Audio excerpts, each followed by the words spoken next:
همراهان و بیننده‌های عزیز سلام و وقت شما بخیر. با همکارا امروز دقیقاً آمدیم در بندی بغورچری که یک منطقه به نام چهارلنگ. جوانا، نوجوانا و بیشتری از مردم هرات توسط موترها خو اینجا میان درفت میکنند. دقیقاً یک منطقه که مردم دیقیای خود در طی یک هفته اینجا بالاخره به یک شکل رفع میسازند. آمدیم تا این منطقه را به تصویر بکشیم و دقیقاً به شما یک گزارش خاص و ویژه‌ای در ارتباط به این سپورت تهیه کنیم. با ما باشید.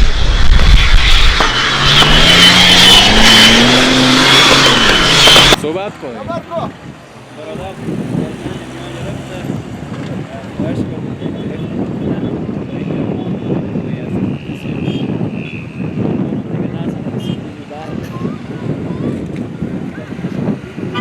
صحبت کن.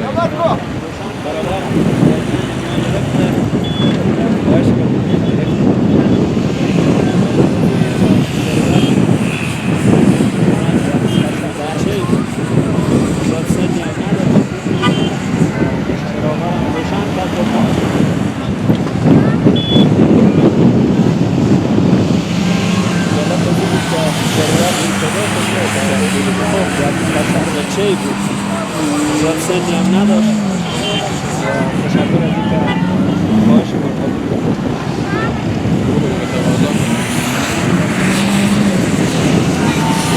این صدا کنه تشکری کن.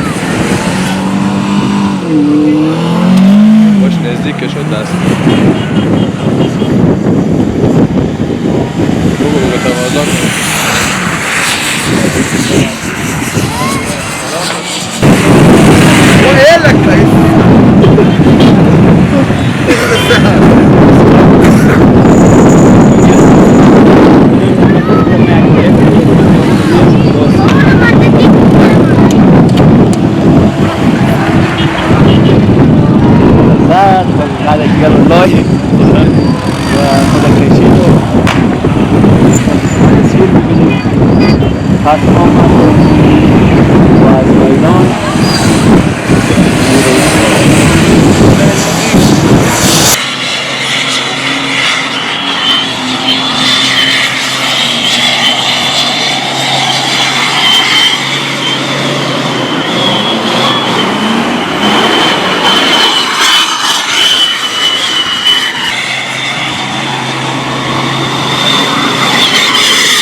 برادر سلام، وقت بخیر. سلام علیکم، خوب هستین؟ بخیر. تشکر. بخیر باشین، سلامت باشین. کابلی صحبت میکنه، نکن از کابل باشی. از کابل هستیم، از کابل اومدیم. چی وقت اومده؟ با خدا ما خمیج کاروبار از دیگه کاروبار میکنیم، ما دیگه جمعه که ما همراه دوستان میایم دیگه. و این چهارلنگ بار چندمه که میای؟ والا اگر راست بپرسید بار اول است. بار اول. چی هست سوالی دارید؟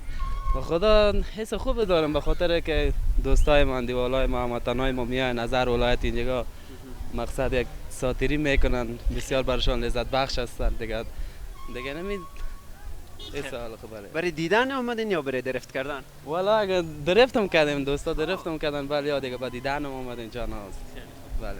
موتر شما چیست که درفت میکنید؟ با خدا دو تا پریوس است دیگه، دو تا پریوس است. یعنی پریوس هم میشه که درفت جان از امیال مو از درفت اومدن استاد شد. به نظر شما در همچون موقعیت‌های کدام موترها خوب سعی میتونه درفت کنه؟ والا اینجا خانه فرونرا دیگه، همین لنکروزر را که است دیگه، اینا خوب تر است دیگه، حساب درفت خوب یک ذره قوی تر است. خوب سپورت یعنی جان والا دیگه ساتری دیگه سپورت ما گفتم میشه نمیشه، مقصد ساعت بچه‌ها جوانا خوب تیر میشه. خیر باشین، تشکر. یک الان سپاس. بخیر باشین.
همراهان عزیز، طبقی که به تصویر دیدین گفتم که جوانها و مردم زیاده روزهای جمعه در این چهارولنگ حضور پیدا میکنن و به اصطلاح عامیانه بگم ساعت تیری میکنن.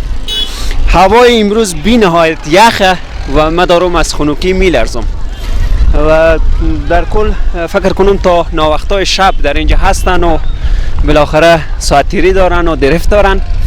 این بود گزارش که همراه همکارا در روز جمعه تصمیم گرفتیم بگیریم و به خدمت شما تقدیم کنیم. و جالب بزنه که یک صحنه بسیار جالبی بود، همکار ما تصویر کشید که یک موتر فورنر به خاطر درفت که میکرد یک موتر دیگه او را زد و این اتفاقات همیشه اینجا میفته. تا گزارش بعدی و برنامه بعدی